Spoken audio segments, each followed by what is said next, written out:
علامي علامي علامي إلهي إلهي إلهي طب النبوي طب النبوي.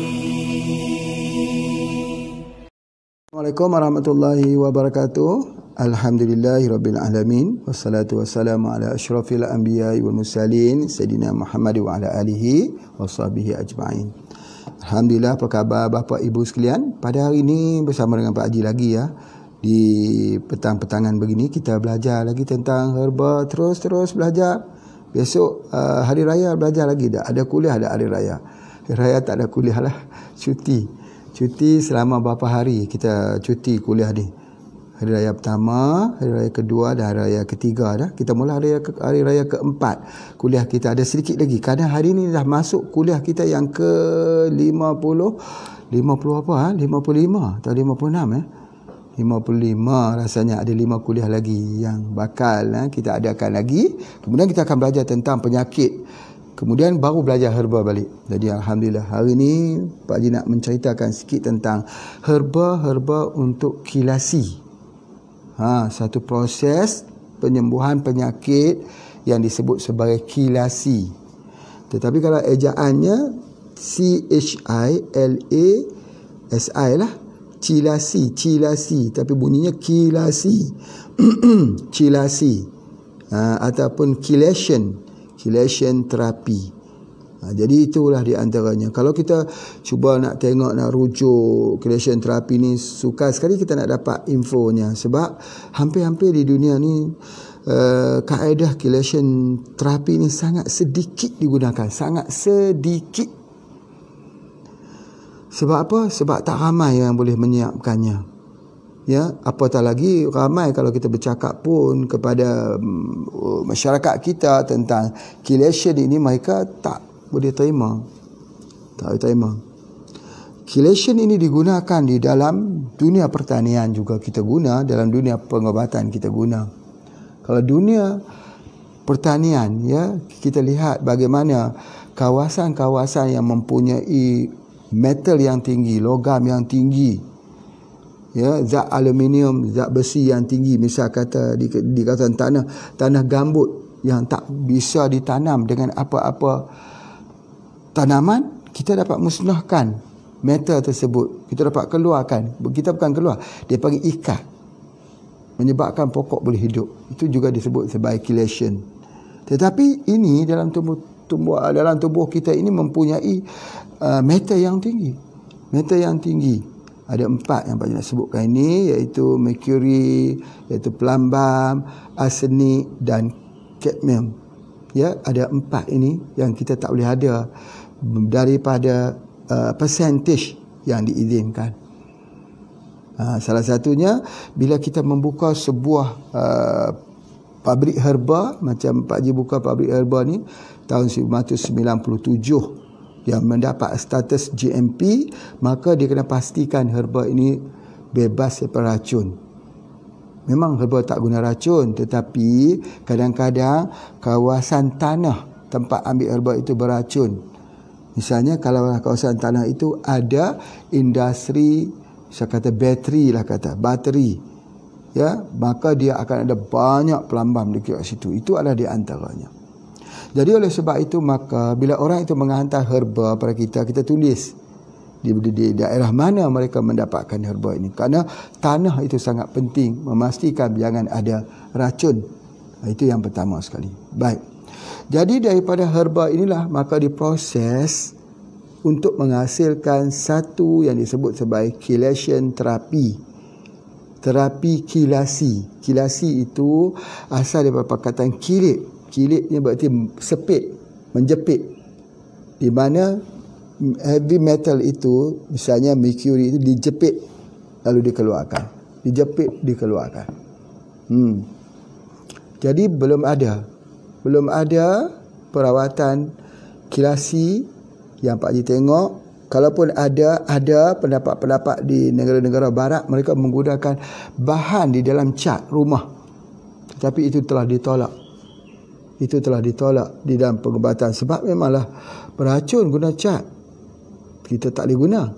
Ya, jadi oleh sebab itu cara yang digunakan dalam HP ini sangat-sangat unik, di mana Pak Haji menggunakan satu pendekatan herba bagaimana melakukan chelation.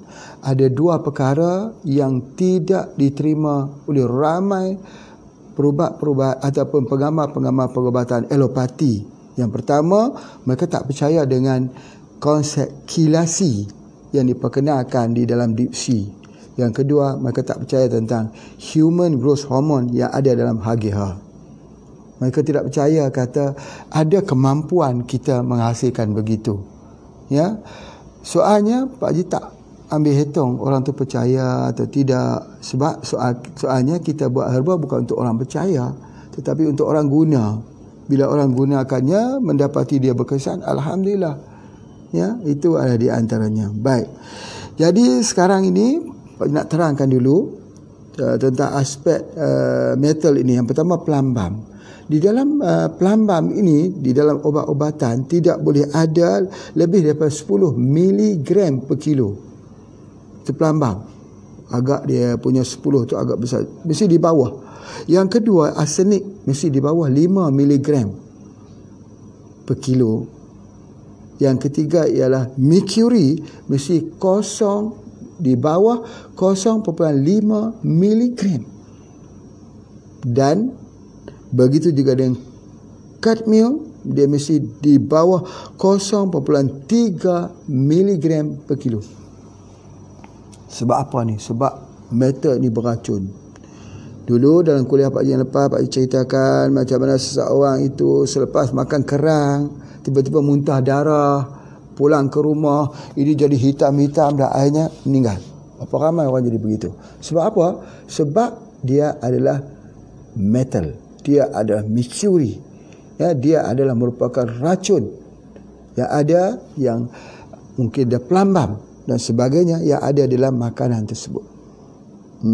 Jadi oleh sebab itulah selalu Pak Haji ulangkan semula, ya, bagi kuliah yang mereka yang tak ikut kuliah yang sebelum ni, bila kita makan ada racun metal di dalam kerang ataupun hidupan yang bercangkang ni, kita makan dia masih lagi belum menjadi racun. Dia jadi racun, racunnya bangkit, pemicunya ialah daripada air jeruk. Bila kita ambil air jeruk, baru dia muncul. Vitamin C plus dengan metal, dia jadi racun yang membunuh. InsyaAllah. Ya, ini mesti kita ingat. Baik.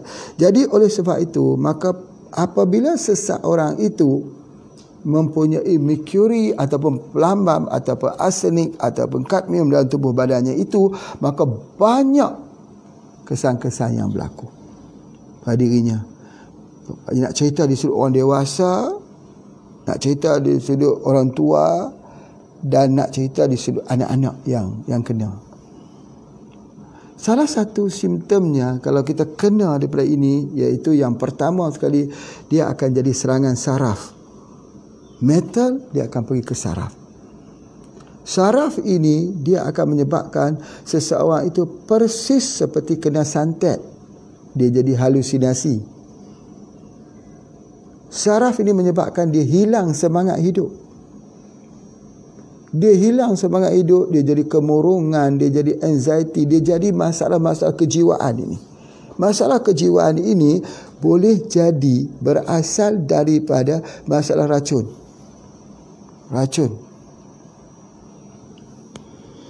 Jadi oleh sebab itu, macam mana nak keluarkannya itu, nak keluarkan metal itu, ini Pak Haji nak cerita.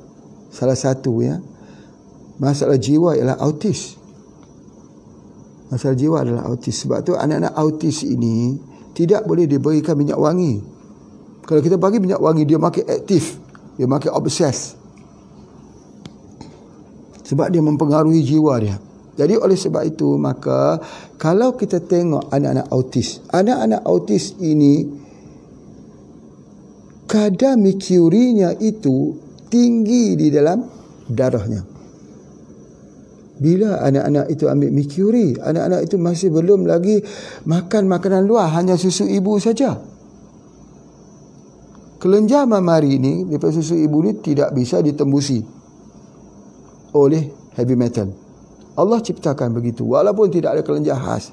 Yang Pak Haji ceritakan hanya kapilari darah, membawa darah, kemudian terus dia menjadi susu. Ya, jadi oleh sebab itu maka itu satu keajaiban. Anak tidak boleh kena merkuri, pelambam, arsenik, kadmium melalui susu ibu. Tapi macam mana anak ni sudah ada? Anak itu divaksin. Pak Haji bukan nak sebut kata vaksin ni satu benda yang itu harus saya bincang. Tetapi kalau di dalam pengobatan herba, misal kata merkuri ni tak boleh lebih daripada 0.5 miligram 0.5 merkuri, tetapi dalam vaksin mengandungi merkuri 70 kali lipat tingginya daripada yang diizinkan. Ini tidak adil. Ini bias. Herba dikenakan undang-undang tak boleh ada merkuri. Alhamdulillah, syukur, sebab kita pun tak mau racun pada orang. Tapi bagaimana pula dengan vaksin yang mempunyai merkuri yang tinggi? Jadi sebab itu anak itu belum makan apa lagi ya, hanya susu ibu. Susu ibu tidak boleh tidak boleh melepasi, maka sudah tentu dia datang bervaksin. Maka daripada situlah bermulanya daripada autis. Ini pandangan Pak Haji, boleh diterima, boleh ditolak. Satu orang doktor daripada Jakarta, dia hubungi anaknya autis. Pak Haji kata pergi buat test, tengok kepada kadar merkuri di dalam darah. Dia buat test, benar, dia kata. Benar, Pak Haji, kadarnya tinggi. Baik, sekarang saya berikan 2 herba. Pertama, herba Deep Sea. Satu lagi bagi Omega 3 soft gel. Kemudian minima beramal, minima untuk ambilnya ialah 6 bulan. Baru dia boleh keluar semua tu sebagainya. Dia mengambil selama setahun, doktor ni mengambil selama setahun. Saya tanya beliau, bagaimana keadaan anaknya? Dia kata, Alhamdulillah, pulih 100%. Jadi, Pak Haji nak sebutkan bahawa kilasi ini bukan semua orang ada. Susah membuatnya, dan inilah pelajaran ilmu herba yang paling susah, yang paling pengalaman, yang paling banyak sekali dalam membuat deep sea. Deep sea, deep itu dalam. Daripada hati kita yang dalam. Deep feeling, hati kita yang paling dalam. Deep sea, deep cleansing, cuci yang paling dalam. Kita boleh ambil herba laxatif, ambil herba pelawas, kita boleh ambil herba untuk menghilangkan kotoran di dalam usus, menghilangkan kotoran, tetapi menghilangkan heavy metal di dalam darah itu tidak mudah. Tidak mudah. Jadi oleh sebab itu apa dia? Kita perlu kepada teknik deep sea, deep cleansing ini yang dikenali sebagai kilasi. Baik, asalnya Pak Haji belajar ini di Thailand, menggunakannya daripada kulit kura-kura yang besar. Kura-kura yang besar yang hidup 100 tahun. Kura-kura ini dia ada kura-kura bukit besar yang hidupnya 100 tahun. Lebih pada 50 tahun lah, 100 tahun dia lebih tua pada manusia. Di kulitnya itu lah bahan untuk membuat kilasi. Kulitnya itu dicampurkan ke dalam di tempat kita memprosesnya. Itu adalah satu kaedah yang digunakan. Minta maaf ya, kalau orang Jawa, Pak nak sebutkan, mesti tahu tentang ampu. Ampu itu ialah tanah liat yang dibakar. Jadi hitam, tanah hitam. Ampu itu orang memakan tanah. Cuba kita bertanya kepada kakek-kakek kita, betul tak? Pada zaman dulu makan tanah namanya ampu. Masih ada lagi? Ya, ampu itu diambil, dimakan. Itulah dia disebut sebagai kilasi. Itulah dia. Bukan semua tanah boleh dijadikan. Orang tua-tua dulu mereka halus penelitiannya. Jadi jika sudah ada anak-anak autis di Pulau Jawa, beli saja ampu. Beli saja ampu. Ampu itu murah saja jual. Ya, setahun sekali kita ambil. ampu tersebut. Bukan hanya untuk anak-anak autis, mereka yang mempunyai penyakit apa yang Pak Haji sebut seperti disantet. Selalunya orang panggil tu, disantet orang. Santet tu apa dia? Kurus, muntah darah, rambut gugur, kuku rosak. Berubah antara mencret, diarrhea dengan sembelit. Itu adalah menandakan metal. Jadi ambil ampu itu salah satu kaedah pengobatannya. Masya Allah, sangat-sangat baik. Itu di antaranya. Tetapi yang Pak Haji nak sebut sini, ini bukan ampu. Ini bukan ampu. Dan ini juga tidak menggunakan daripada kulit kura-kura yang besar dia. Tidak. Sebab Pak Haji tak berpuas hati nak menggunakan itu. Allah bagi ilham pada Pak Haji menukarkannya dengan menggunakan garam hitam yang terdapat di atas bukit. Bukit-bukit di tempat kita, bukan bukit di Pakistan, bukan. Bukit-bukit di tempat kita. Garam hitam. Maka bila dimasukkan garam hitam di situ, maka dia betul-betul berfungsi sama seperti fungsinya ampu, sama seperti fungsinya apa yang kita panggil sebagai bahan-bahan kilasi. Masya Allah. Baik. Apabila kita melihat bahawa pasien kita mempunyai permasalahan dengan penyakit jiwa, ataupun anak-anak yang tidak ada sakit jiwa tapi hilang semangat hidup hilang, maka ketahuilah bahawa dia adalah sebahagian daripada metal, racun yang ada di dalam tubuh badan anak tersebut. Kalau kita mendapati anak-anak kita itu ada heavy metal, ketahuilah bahawa dia adalah racun. Ya, dia adalah orang kata racun yang menyebabkan anak-anak kita itu kadang-kadang berlaku kegagalan, tak boleh berjalan walaupun usia sudah 2 tahun. Tak boleh berjalan, tak boleh bercakap, tak boleh mendengar. Maka pengobatannya ialah menggunakan Dipsy yang paling cepat bersama dengan Omega 3 soft gel. Ini kita akan jumpa, ya. Dan begitu juga bila kita lihat anak-anak ada autis, kita gunakan Dipsy.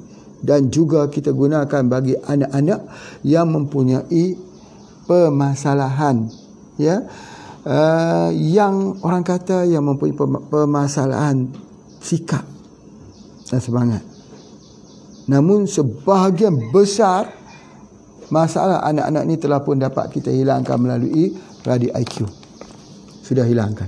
Sebab apa? Dia ada kurma. Kurma itu juga mempunyai fungsi yang demikian, yang sama. Ya, di dalam biji kurma juga mempunyai kesan kilasi yang tinggi. Itu di antaranya. Baik, alhamdulillah. Okey, itu yang pertama sekali. Pak Haji nak sebutkan bahawa kehadiran logam-logam berat ini, metal-metal ini akan menyebabkan apa dia? Yang pertama sekali ialah orang itu boleh terjadinya kanser. Antara kansernya ialah kanser payudara ataupun kanser kulit. Tahukah kita bahawa sebahagian besar kanser payudara itu datang daripada kosmetik yang tidak mendapat izin daripada Departmen Kesihatan. Bila saja kita pergi membuat pendaftaran terhadap sesuatu kosmetik itu, ujian yang akan dibuat ialah ujian kepada merkuri. Ujian merkuri tak boleh buat dengan secara fizik yang Pak Haji lihat ada yang ambil emas, tunjuk keluar hitam, itu bukan. Itu bukan ujiannya begitu. Dia harus dibawa dalam lab. Ya, itu bukan, itu ialah mungkin terdapat asid-asid yang ada dekat situ. Itu bukan merkuri, bukan. Ya, itu mesti kita ingat betul-betul. Jadi oleh sebab itu salah satu merkuri masuk dan menyebabkan kanser di payudara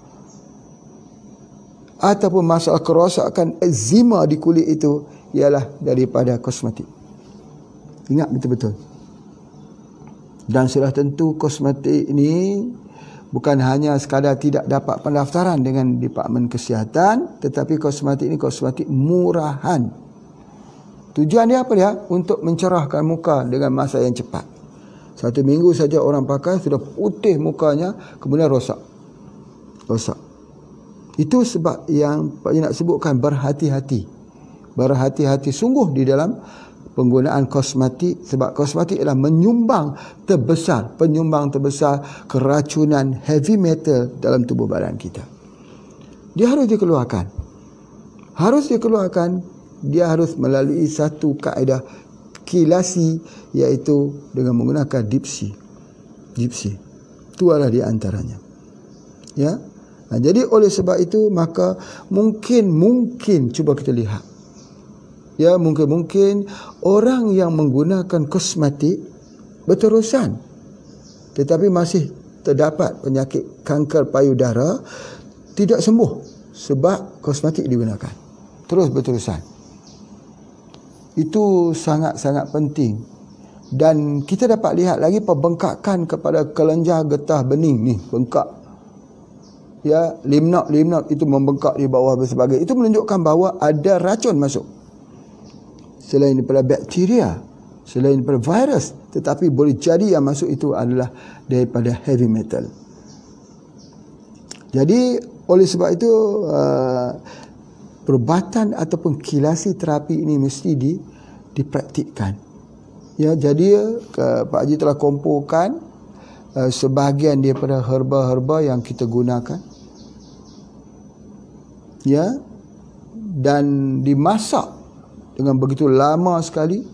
Kemudian barulah juga dimasukkan dengan garam daripada gunung ini, garam hitam ini, lalu dijadikan dia dalam bentuk kapsul di antaranya. Dan selalunya penyakit ini, dia orang yang ada metal ini, ada orang kata ada racun ini, dia akan mempengaruhi dengan semangat hidup. Nah, ini kita kena ingat juga. Ya, Pak nak sebutkan itu. Baik. Kemudian kalau sudah sampai kepada usia agak tua, tadi Pak Haji sebut kepada ibu-ibu yang ambil itu. Yang kedua, ibu yang hamil pun begitu juga. Ia boleh menyebabkan kecacatan nanti kepada bayi yang dikandungnya itu. Kerana kadar merkuri, kadar pelambang, kadar arsenik dan kadmium yang ada. Begitu juga dengan orang tua. Bila orang tua ini dia banyak di dalam darahnya itu daripada metal, maka dia akan jadi lupa ingatan. Dia lupa cucunya siapa, anaknya siapa, dia tak kenal orang. Tak kenal orang itu adalah disebabkan kerana metal yang terlalu tinggi. Ya, dan bila dia rawat, dia kena balik. Metal yang tinggi ini. Jadi oleh sebab itu maka dipsi ini kita perlu ambil, beri kepada hadiah kepada ibu dan ayah kita. Kalau kita ingin, kita mahu mereka terus mengenali kita. Kalau mereka sudah jadi lansia, mereka lupa kita kerana metal yang berakumulasi di dalam tubuhnya. Ini kena ingat. Begitu juga kalau anak-anak muda, metal ini menyebabkan dia susah untuk menyimpan, memorinya akan jadi kosong. Susah belajar. Belajarnya tak pandai. Susah untuk dia menghafal. Ya. Jadi kalau untuk anak-anak itu, kalau untuk ini, untuk hafalan kita ambil ini. Ini juga alhamdulillah dia mempunyai, ada 2 herba yang mempunyai sifat kilasi. 2 herba di sini yang utama. Yang pertama ialah ginkgo biloba. Yang kedua adalah pegaga. Kedua-dua herba ini akan melakukan, tetapi ini hanya untuk proses ingat, proses memori, proses pembelajaran bagi anak-anak yang tak pintar. Ini Pak Haji sebut investasi. Baik. Ayat ini ialah kita kena jaga, bukan hanya jaga kecantikan wajah kita, tetapi jaga jangan ada metal, logam berat digunakan di dalam tubuh badan kita. Itu yang kedua yang Pak Haji nak sebutkan. Jadi hilang ingatan ini berlaku kepada lansia. Di dalam penelitian yang telah dilakukan, ada seorang perempuan, dia mengisahkan dia mula hilang ingatan ketika umur 50. Kemudian lama-lama makin teruk dan dia hilang, dia lupa. Tetapi apabila mengambil semula chelation terapi ini, dia mula ingat balik.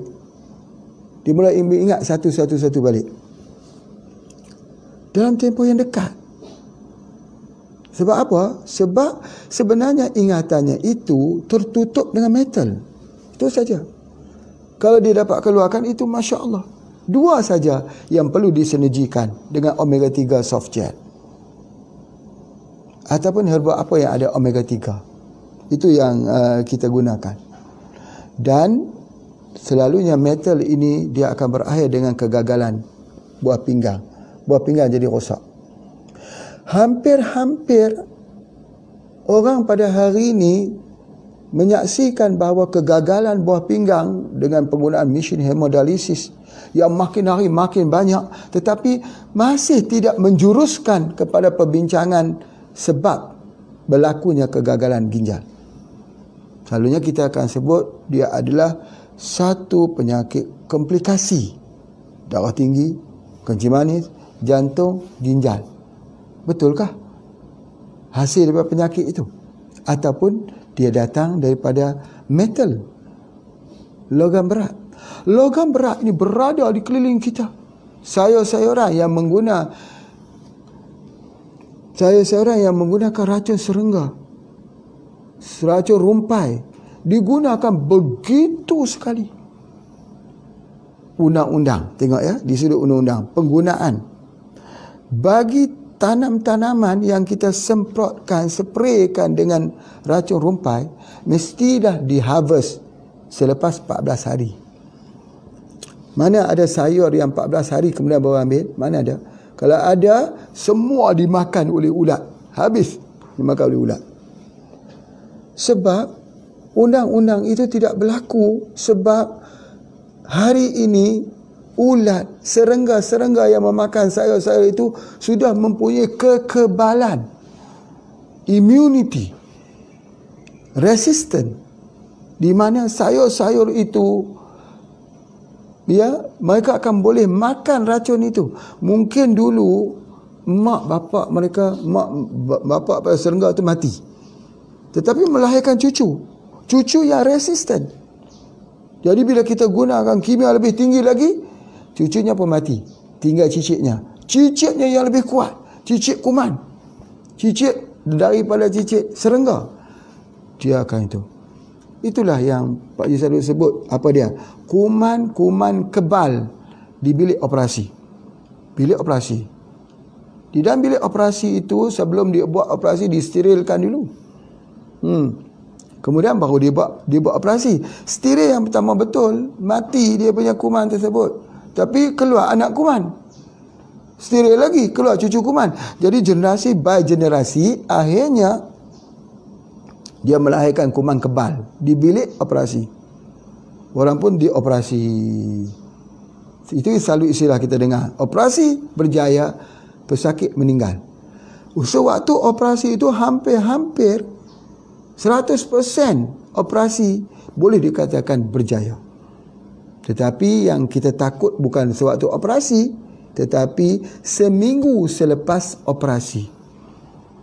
Seminggu lepas operasi, kalau pasien itu demam, menandakan ada infection, jangkitan, maka sudah tak boleh tertolong lagi. Sebab apa? Kuman kebal. Begitu juga dengan serangga-serangga. Hama-hama yang kebal ini, yang makan sayur-sayur. Jadi oleh sebab itu mereka yang tanam sayur tidak mau menjual sayur yang berlubang-lubang, tak ada orang nak beli. Maka mereka jual sayur yang cantik-cantik, yang elok-elok. Sayur yang mempunyai kimia yang tinggi, mempunyai kadar metal yang tinggi, heavy metal. Lalu diambil, dimakan sayurnya, kuahnya, apa sebagainya. Jadi itu pun salah satu penyumbang kepada kerosakan ginjal. Kita mengatakan bahawa banyakkan makan sayur, banyak makan buah. Tapi sayur dan buah pun tak selamat. Kalau begitu macam mana cara untuk penyelamatannya? Ya, caranya ialah POC 1 Jun. Kita merayakan hari POC sedunia. Kita nak bercakap kepada dunia, nak beritahu kepada dunia harus kembali kepada pupuk organik cair. Harus kembali kepada POC, kepada pupuk organik. Sebab apa? Sebab kalau tidak, maka penyakit tak boleh kita tahan.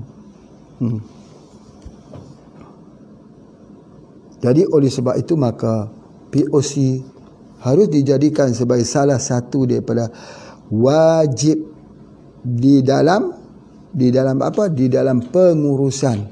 Bagi pengurusan haiwankah, tanamankah dan sebagainya. Pak Haji nak sebut ya, bahawa misal kata satu contoh peternakan ayam. Peternakan ayam bagi 40,000 ekor ayam. Ya, yang mungkin mengambil kos satu ekor itu dalam RM8. Kalau 40,000 jadi RM360,000 Malaysia. Lebih kurang dalam 1 M lah. Kurang lebih.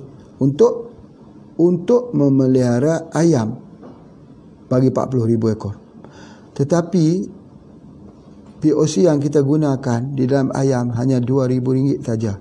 Jadi 2,000 kali dengan jadi lebih kurang dalam 8 juta saja.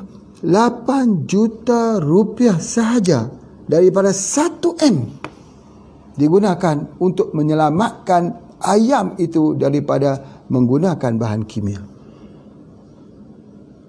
Murah kan? Allah ciptakan yang murah.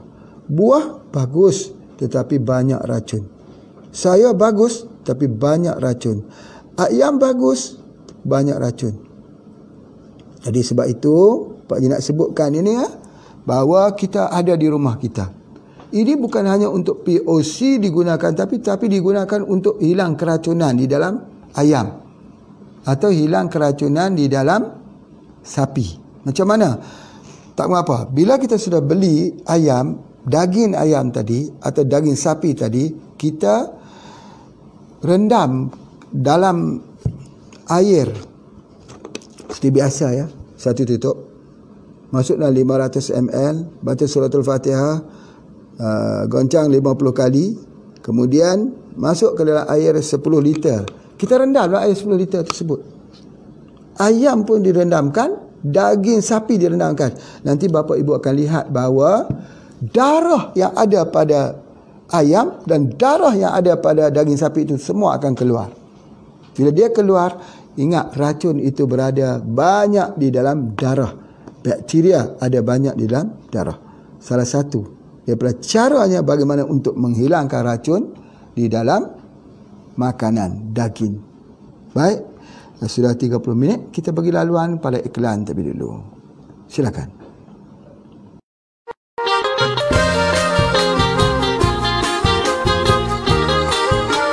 Berita baik untuk semua penggemar makanan sejuk beku. HPE International maju setapak lagi ke hadapan. Kini dengan kepelbagaian produk sejuk beku.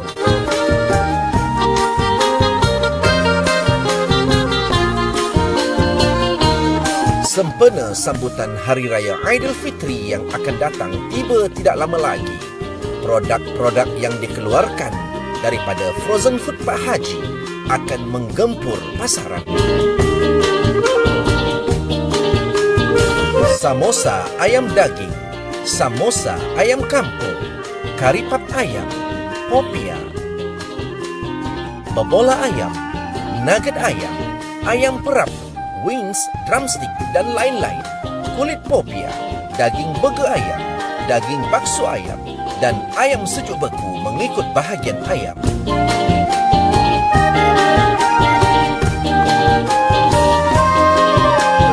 Nantikan kemunculannya di Radix Halman dan dapatkan melalui pengedar-pengedar kami di seluruh negara. Selamat Hari Raya Aidilfitri, maaf zahir dan batin.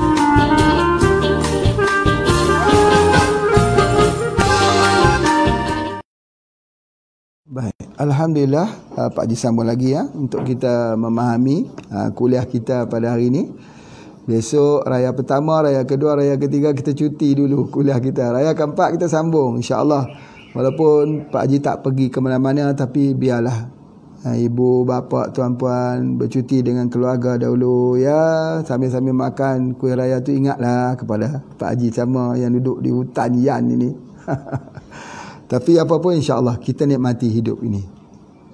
Ya, bahawa keindahan itu berada di hati kita. Kalau hati kita besar, rumah yang kecil terasa luas. Kalau hati kita kecil, rumah yang besar terasa sempit. Masya-Allah. Baik. Pak Haji meneruskan lagi ya. Salah satu daripada keracunan mercury ini ataupun keracunan heavy metal ini, bukan mercury saja ya, semua ialah yang pertama dia jadi infertility. Infertility. Apa tu infertility? Dia jadi tak subur. Sama ada pada count of sperm bagi orang lelaki, jumlah sperm tak cukup, jumlah sperm tak aktif, yang aktif itu tak cukup, ataupun kecacatan pada sperm tersebut. Pak Haji dah bagi tahu salah satu herba untuk memperbaiki sperm ini ialah sambung nyawa. Sambung nyawa. Jadi oleh itu GP ini kita boleh ambil, dia adalah untuk memperbaikinya. Boleh. Tetapi kadang-kadang dia tidak berlaku juga. Jadi oleh sebab itu maka untuk kesuburan bagi seorang lelaki harus mengambil dipsi. Itu yang pertama.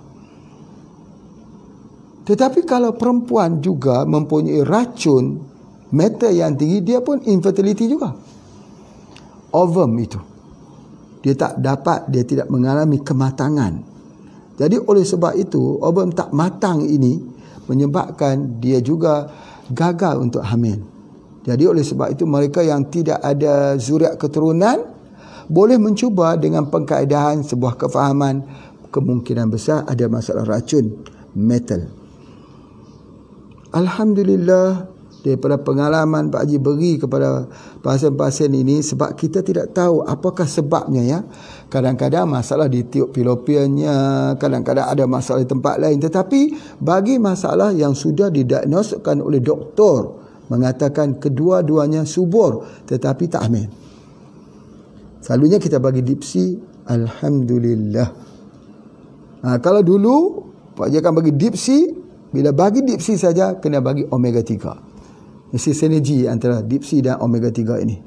Ambil terus di samping ambil kopi radik ya, bagi untuk orang laki-laki, kacik Fatimah untuk perempuan. Jika tidak ada omega 3, boleh ambil spirulina, dipsi plus dengan spirulina. Kalau tak ada spirulina, boleh juga kita ambil daripada herba-herba yang lain yang mempunyai omega 3. Spirulina tu ada omega 3. Itu adalah di antaranya. Jadi oleh sebab itu maka kita boleh gunakan tu. Baik, kalau kita tidak ada dipsi, apa yang kita nak guna? Dipsi tidak ada. Misalnya di tempat kita jauh. Baik, Pak Haji bagikan ada satu kaedah macam mana untuk merawatnya. Kaedah ini juga digunakan untuk merawat anxiety, kemurungan. Karena kemurungan itu pada pengetahuan Pak Haji juga hasil daripada metal. Maaflah kalau ada orang kata ini kemurungan ini sebab imbalance hormon. Ya betul. Tetapi awalnya adalah kerana metal. Nak keluar metal ini, kalau tak ada dipsi melalui dua herba, cuba tengok, insya-Allah sembuh dengan izin Allah. Kalau orang ada anxiety, pertama ialah spirulina, kerana ada omega 3, spirulina. Yang kedua ambil rosella,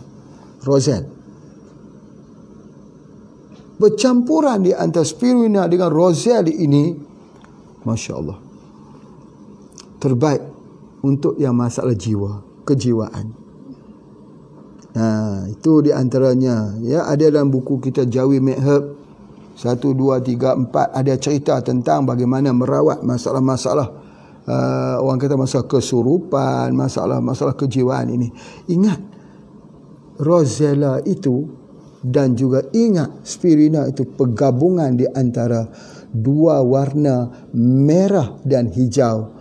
Dua tempat dasar yang berbeza, lautan dan juga daratan. Menggabungkan dua-duanya itu.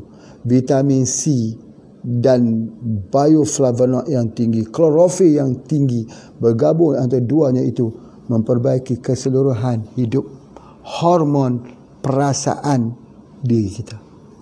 Cuba bapa ibu yang tak gembira, katalah tak gembira, cuba ambil spirina satu, ambil rosella satu.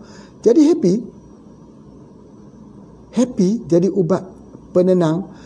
Bukan ubat penenang, bukan. Ubat yang boleh memberikan hormon bahagia, gembira, cinta. Yang penting cinta tu. Kalau dia sudah tak cinta, hilanglah segala-galanya. Kerana Allah Ta'ala buat langit dan bumi ini dengan cinta, mahabbah. Salah satu mahabbah Rasul, cinta Rasul. Cinta Allah. Ya. Apa yang akan dilakukan oleh seorang hamba kalau dia melakukan amal ibadah dalam keadaan cinta? Dia tidak ada keterpaksaan. Beza sekali orang yang bercinta dengan orang yang tak bercinta. Kita tak boleh kira lah cinta sebelum kahwin, cinta selepas kahwin. Tapi orang yang ada cinta dengan orang yang tidak ada cinta. Orang cinta, Pak Haji nak sebutkan, kerana Zulaikha itu terlalu cinta kepada Nabi Yusuf AS. Nabi Yusuf terpenjara di dalam penjara kerana cinta. Selepas Nabi Yusuf itu keluar daripada penjara, Allah mempertemukan balik dua insan ini yang sama-sama bercinta sebenarnya. Pertemukan balik. Tetapi pada ketika itu Zulaikha sudah bertemu dengan cinta kepada Allah. Masya Allah. Bila orang itu sudah mula cinta kepada Allah, cinta kepada Rasul lebih tinggi, baru dia betul. Baru minda dia betul. Baru cara hidup, cara pandangannya betul.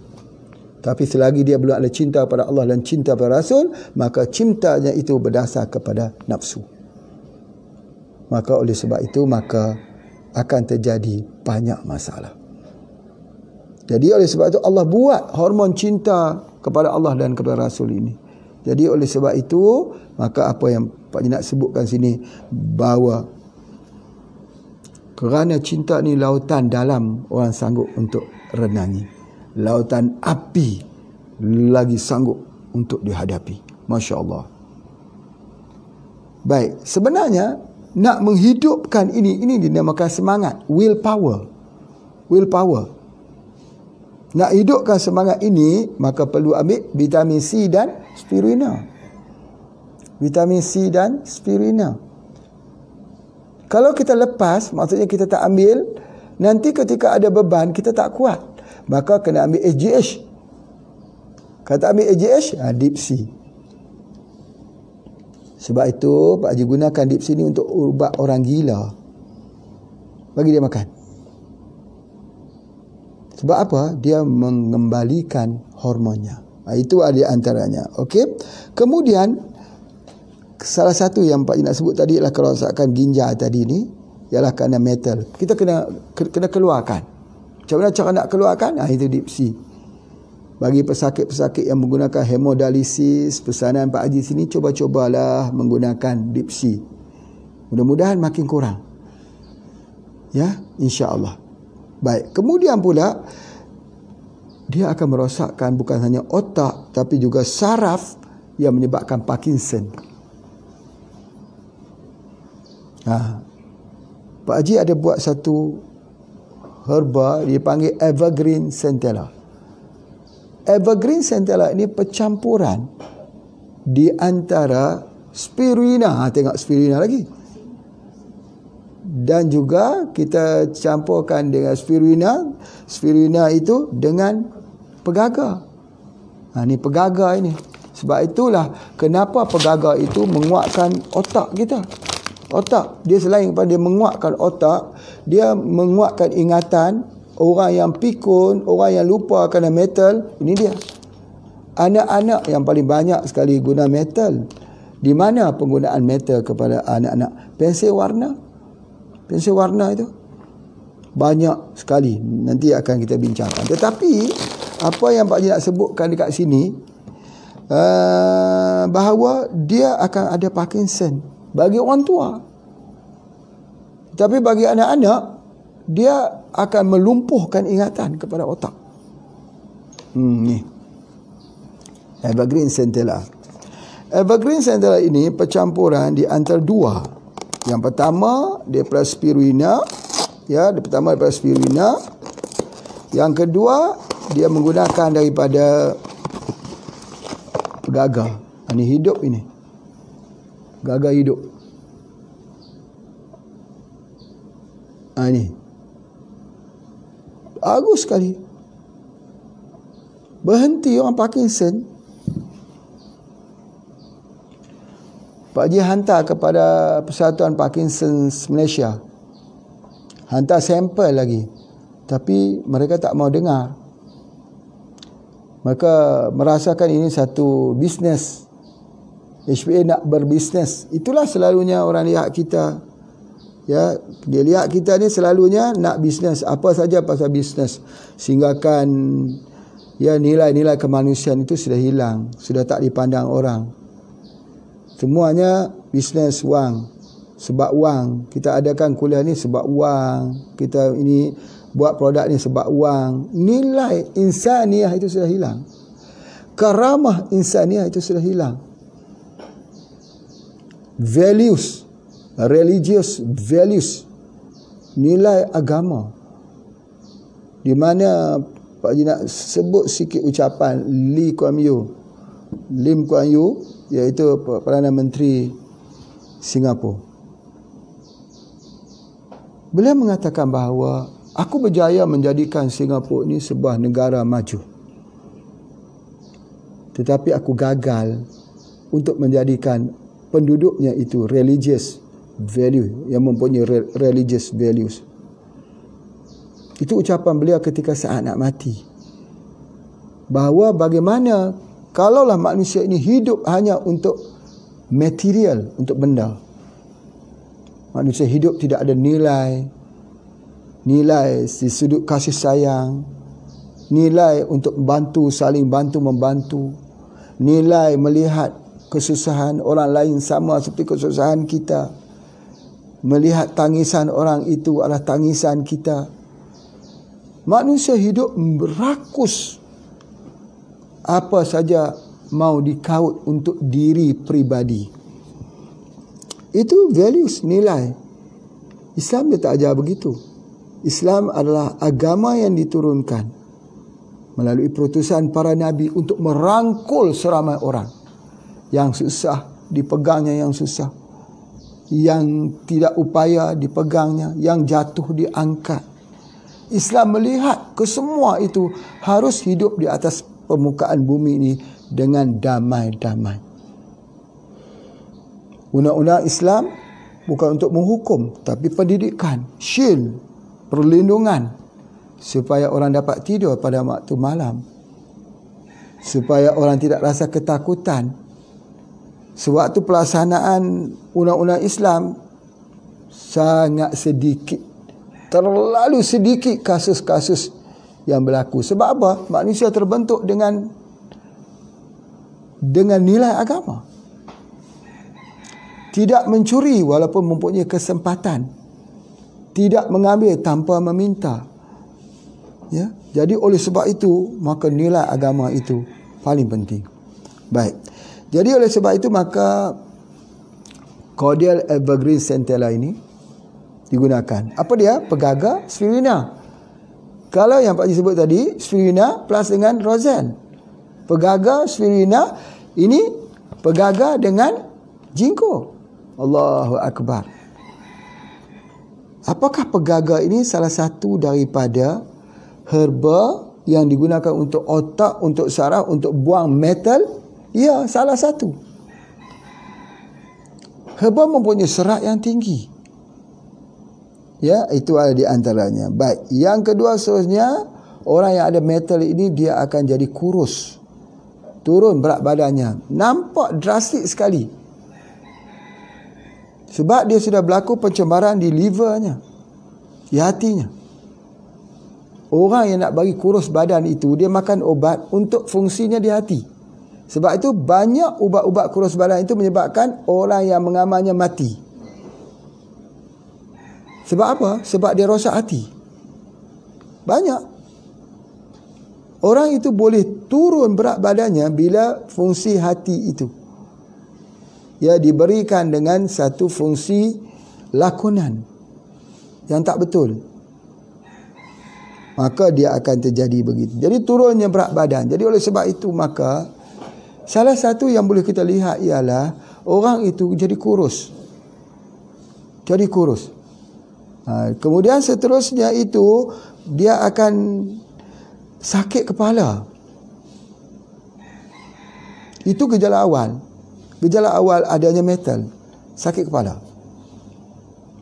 Kita pun kalau kita sering sakit kepala, bila kita ambil Panadol, paracetamol, sakit kepalanya hilang tak? Hilang. Sembuh tak? Sembuh. Tetapi metalnya hilang tak? Metal tak hilang. Racun tak hilang. Nanti muncul semula, ambil lagi dia punya Panadol. Akhirnya apa yang akan rosak? Liver rosak. Jadi itu yang Pak Haji nak sebutkan, bahawa sakit kepala ini kena tengok sebab apa. Kalau metal, racun, dia kena keluarkan melalui dipsi. Kena keluar. Itu sakit kepala ini ada indikator untuk kita lihat orang itu ada metal atau tidak.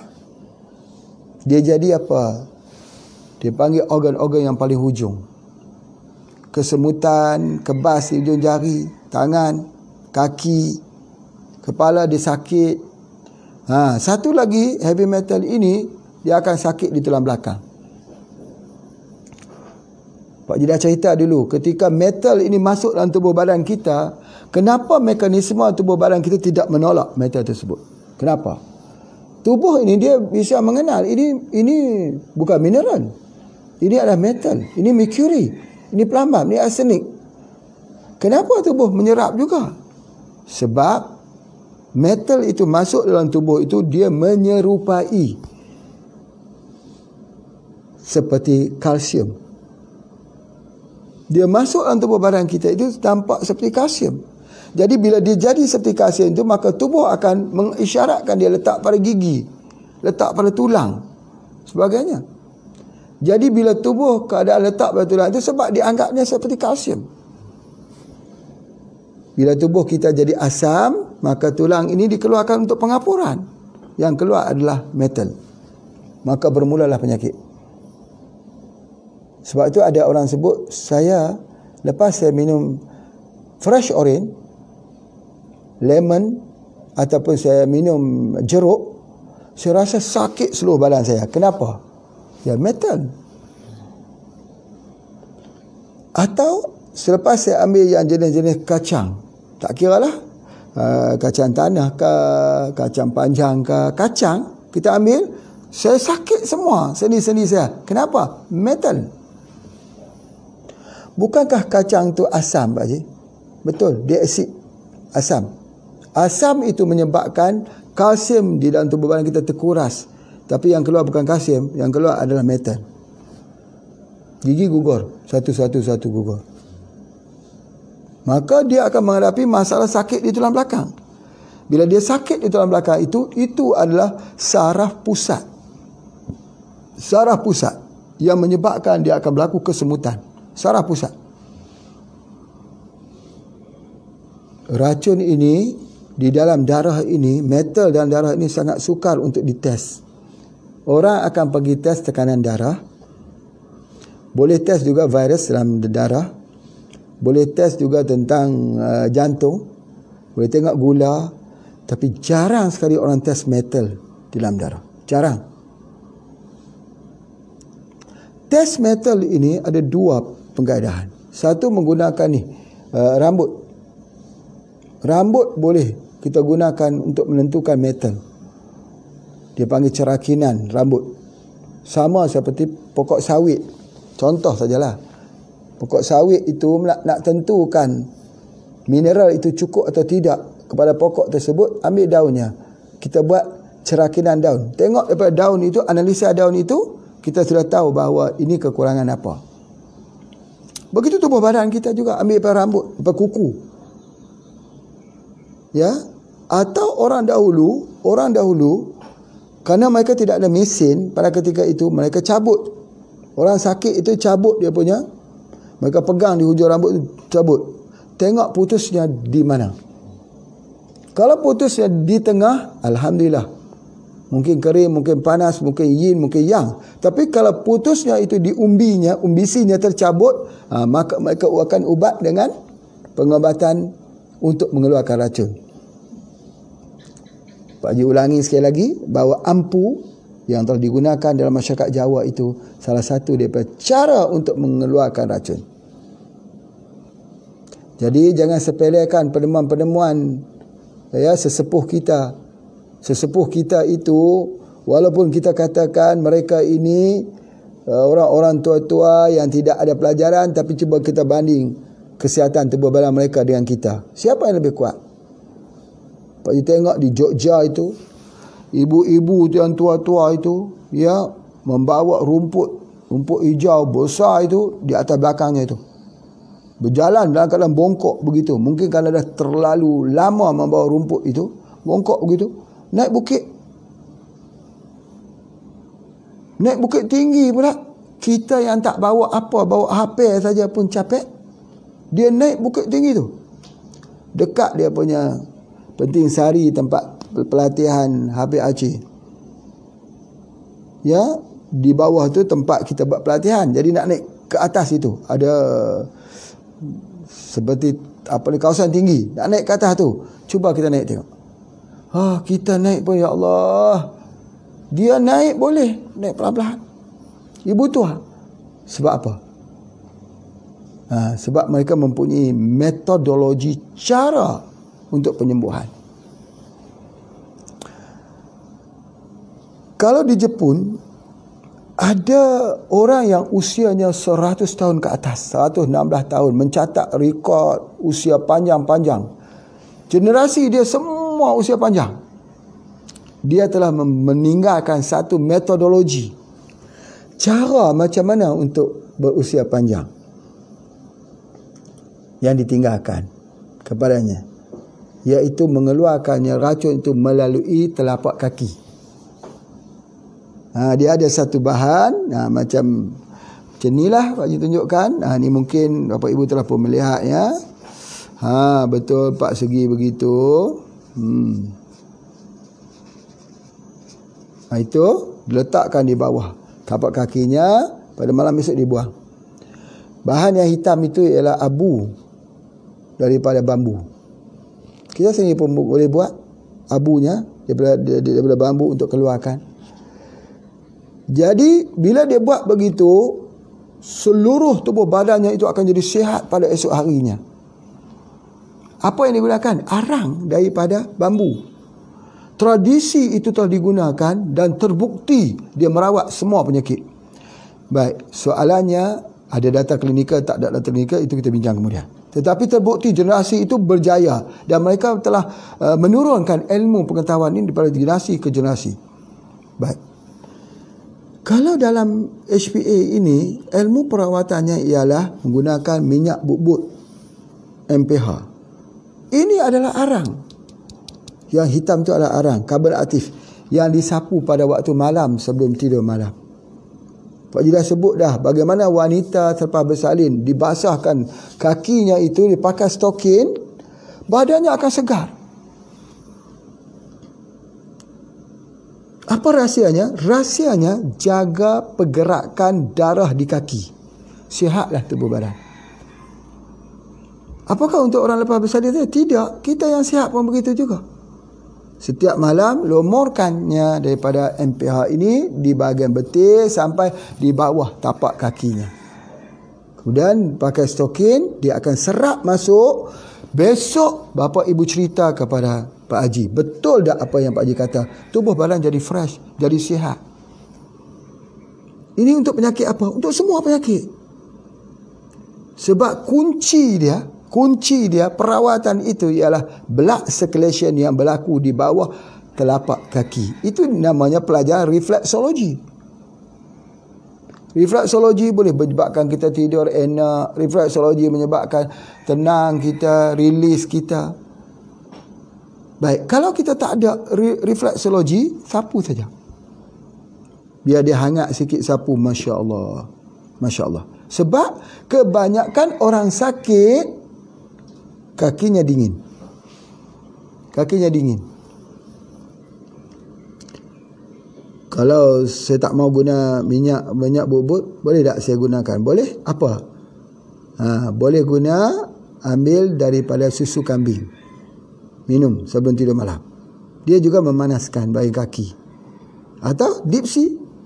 Ataupun shark cartilage. Shark cartilage.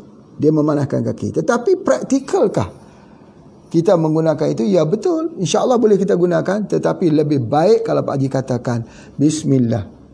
Bagi bapa, ibu, tuan-puan yang mendengar kuliah Pak Haji pada hari ini, sebenarnya kita nak menyambut hari raya besok hari, ingat, jangan lupa lumurkan di bahagian kaki, di bawah telapak kaki, dan juga boleh juga pakai stokin pada setiap malam sebelum tidur. Nanti badan akan jadi sihat. Wariskan ilmu ini kepada anak dan generasi kita. Mudah-mudahan masalah ginjal, masalah jantung, masalah darah tinggi, masalah DM, semua masalah itu terawat dengan membetulkan blood circulation di atas bawah tapak kaki ini. Kalau tapak kaki kita angkat begitu, nanti bisa cuba. Kita menolak kaki kita ke atas itu, ada satu urat menegang di situ. Urat ini adalah yang paling penting sekali. Ya, itu dipijat-pijat. Pada setiap malam, sendiri saja pijat. Boleh duduk keadaan kita bersila, boleh. Ya, kita pijat urat tu. Sebab urat tu yang paling sakit. Kalau dipukul di situ, sakit sampai ke atas kepala ni. Pijat di situ. Menggunakan minyak.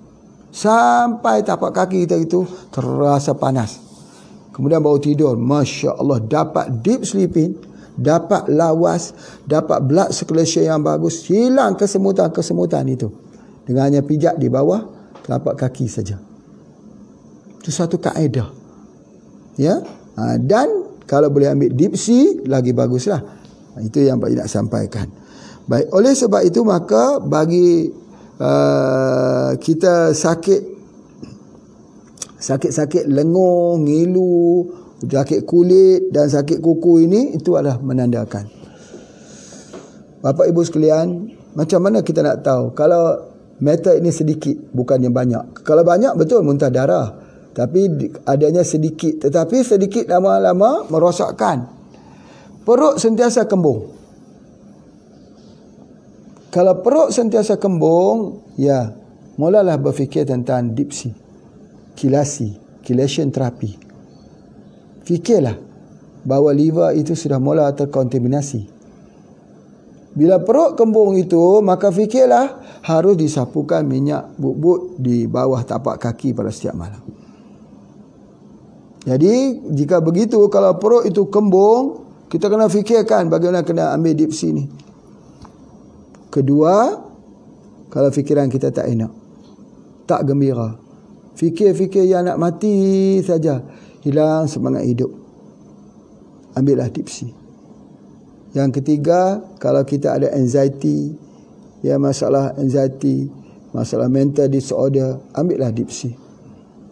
Kemudian seterusnya dia mual dan muntah. Dia rasa mual, dia rasa muntah, dia rasa nak keluar air liur yang banyak. Kadang-kadang dia rasa keringat keluar banyak. Ya, peluh tu keluar banyak. Kerja sedikit saja keluar peluhnya banyak. Ingatlah, salah satu bukan kuman, bukan virus, bukan bakteria, tetapi dia adalah racun metal dalam dunia hari ini. Rom hancur, dihancurkan, dikalahkan. Salah satunya ialah kerana ketemadunan mereka yang menggunakan piring yang dibuat daripada pewter. Pewter itu ialah percampuran alloy dan timah. Maka hasil daripada itu menyebabkan mereka beracun. Islam datang dengan sebuah ketemadunan yang paling tinggi, iaitu Islam datang dengan cara pemakanan sunnah Nabi SAW. Madu lebah untuk keluarkan racun.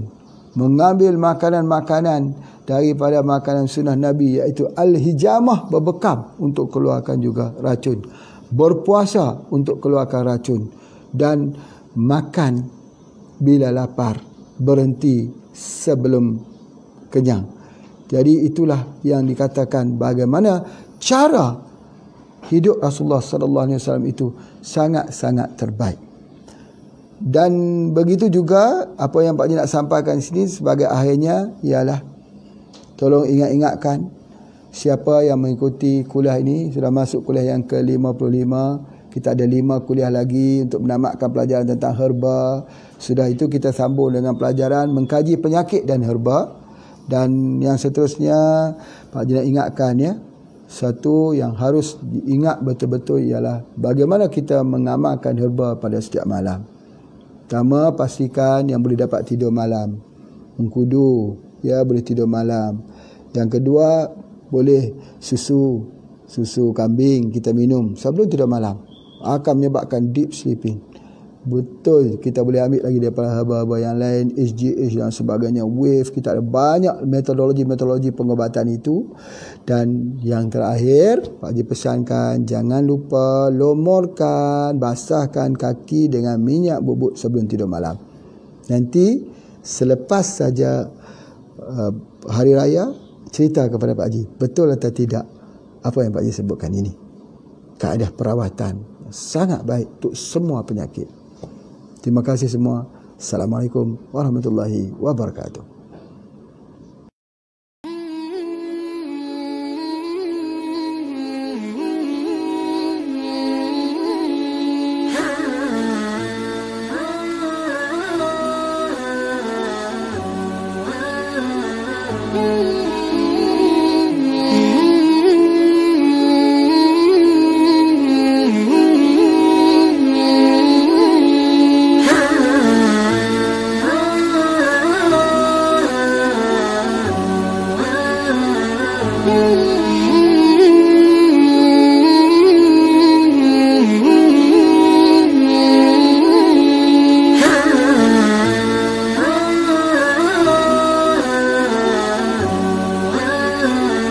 you.